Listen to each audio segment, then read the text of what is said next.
crazy, right? Like when you listen to people talk about Bitcoin, there's this, I don't know, almost like a built-in idea that you got to have a whole coin to, really be in the game. Yeah, you hear that magic number tossed around all the time, 0.625 BTC. Exactly. And like, if you look at what Bitcoin costs these days, that can feel pretty impossible. Like, phew, that's a lot of money to put down. But honestly, we've been diving deep into something that, well, it makes you think about all that differently. Totally. The big question we're exploring today is, is that whole gotta own a whole Bitcoin thing really how we should be thinking about it? We found this really interesting YouTube video, and the title alone was pretty mind-blowing. It's from Simple Mindspace podcast, and it's called Why Owning Any Bitcoin Matters Right Now. The math is mind-blowing. And, well, let me tell you, it lives up to the hype. Yeah, like mind-blowing is a good word for it. So what we're going to do today is try to break down, the heart of the argument, the why behind all of this. Exactly. We're going to look at the scarcity of Bitcoin. What makes it so different from traditional money, and why even a small fraction, like right now, could potentially be a really smart move down the road. The video emphasized this idea of scarcity right from the start, and I think it's such a crucial point. Absolutely. Unlike, the dollars we're used to, there's a hard limit on how many Bitcoin will ever exist. It's like baked right into the code. 21 million. That's it. No more, no less. And it's not some arbitrary number. It's like a fundamental rule enforced by this massive decentralized network of computers. It's kind of like, the Mona Lisa. There's only one original. And when it comes to Bitcoin, that fixed supply is like the bedrock of its value proposition.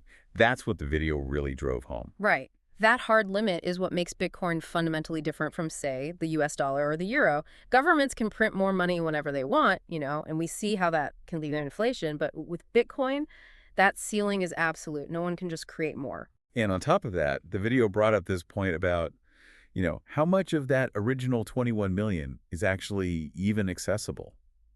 It's kind of wild to think about. Yeah, I mean, think about it. How many stories have we heard about people losing their Bitcoin?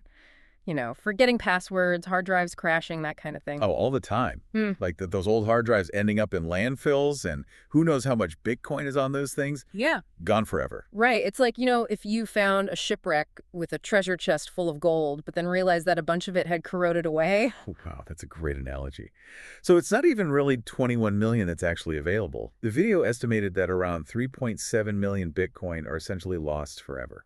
Which means, realistically, we're looking at something closer to 17.3 million Bitcoin in circulation. That's a pretty significant difference. Huge difference. Okay, so that's like what's already out there, right? It. But the video also talked about how new Bitcoin are still being created. And I gotta admit, I always get a little confused about this whole halving thing.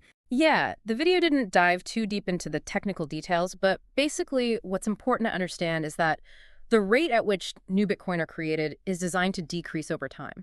It literally gets cut in half at these regular intervals. Oh, okay, that makes more sense. So, like, eventually, no more new Bitcoin will be created at all, right? Exactly. We haven't hit that 21 million limit yet, but the spigot is slowly turning off. It's like a countdown clock built into the system. So even though we talk about 21 million Bitcoin as the total, the reality is that it's much scarcer than that because of those lost coins and this whole halving mechanism. Precisely. And when we start to think about, the future, about how many people might want to own Bitcoin in the years to come, that scarcity becomes even more mind-blowing. Like, the video painted this really interesting picture looking decades down the line. Yeah, 50 to 100 years from now, right? Yeah. Like, imagine if Bitcoin becomes a much more common thing, something that a lot of people, maybe even most people, want to have at least a little bit of. The video threw out a number that was pretty wild. 2 billion people. That's a quarter of the global population. Imagine if that many people wanted to own some Bitcoin. Okay, so now we're talking big numbers. 2 billion people wanting a piece of this limited supply.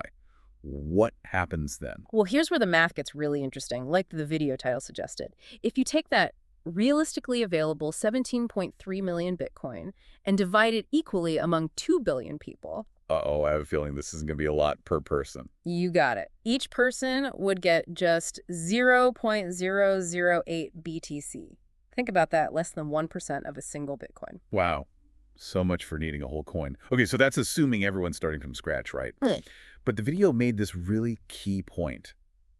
There are already millions of people holding Bitcoin, and a lot of them are probably planning to hold on to it for the long term. Right, so the amount actually available for those 2 billion people is likely even smaller than that tiny fraction. It's like all of a sudden, owning even a small amount today could mean you have more than a huge chunk of the world's future population. It really flips the script on that whole one Bitcoin mentality, doesn't it? Yeah. Okay, but let's zoom out a little. The video brought up gold, which is, the classic example of a scarce asset. Hey. It's been valuable for, like, forever. Yeah. So how does Bitcoin stack up against that? It's a great comparison, and the video highlighted a really important distinction. Bitcoin's scarcity is, in a way that gold's isn't absolutely verifiable. We know exactly how many Bitcoin exist, down to the smallest unit, the Satoshi. It's all right there on the blockchain. With gold, though, you never really know for sure. There could Yeah. always be some undiscovered gold mine out there, right? Yeah, or maybe we figure out how to mine asteroids and find a ton of gold in space. We just don't know. But with Bitcoin, the supply is mathematically fixed and it's completely transparent. You can't just magically create more. Okay, that makes sense. But let's play devil's advocate for a second. What if, this whole idea of Bitcoin going mainstream doesn't really happen? What if it stays more of a niche thing? Does it still make sense to own even a little bit? That's a great question, and the video actually addressed that too. So let's imagine a much less dramatic adoption scenario. Let's say only 1% of the world's population, around 80 million people, want to own some Bitcoin. Okay, 1%. That's still a lot of people, but way less than 2 billion. So in that case, how much Bitcoin would each person need to have, like, an average amount? Based on the math, about 0.21 BTC. So even with much lower adoption, that's still a decent chunk of Bitcoin per person.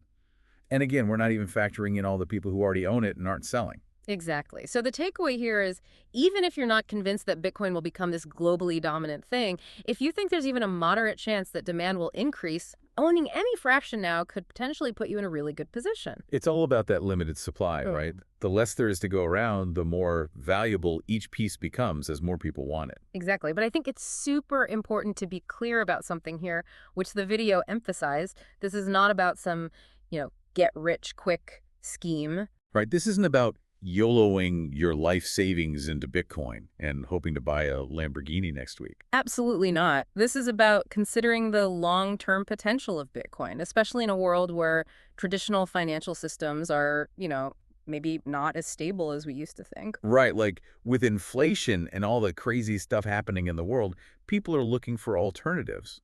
And Bitcoin is starting to be seen as, a safe haven asset, something that can hold its value over time. Exactly. And we're seeing that play out in the real world with big institutional investors like BlackRock getting involved. They're not just speculating, they're looking at Bitcoin as a way to preserve wealth over the long term. It's like they're seeing the writing on the wall, they know that things are changing, and they're positioning themselves accordingly. And I love this quote that the video shared, something you hear a lot in the crypto community. You don't buy Bitcoin to be rich. You buy Bitcoin to not be poor. I love that. It's not about, striking it rich overnight. It's about protecting yourself from potential financial disasters down the line. Exactly. It shifts the focus from short-term price fluctuations to the long-term fundamentals of Bitcoin. And that brings us back to that empowering message from the video. The one about every Satoshi mattering. Yeah. It's about realizing that even a tiny fraction of a Bitcoin could be significant, especially given its limited supply. The video encourages people to just get started, even with a small amount, and to think about the potential for growth over time. I think that's such an important message. It's easy to feel overwhelmed, like, oh, I can't afford a whole Bitcoin, so what's the point? But even a little bit can make a difference, especially if you believe in the long-term potential. Absolutely. So, as we wrap up our dive into this video, we want to leave you with the same questions it posed.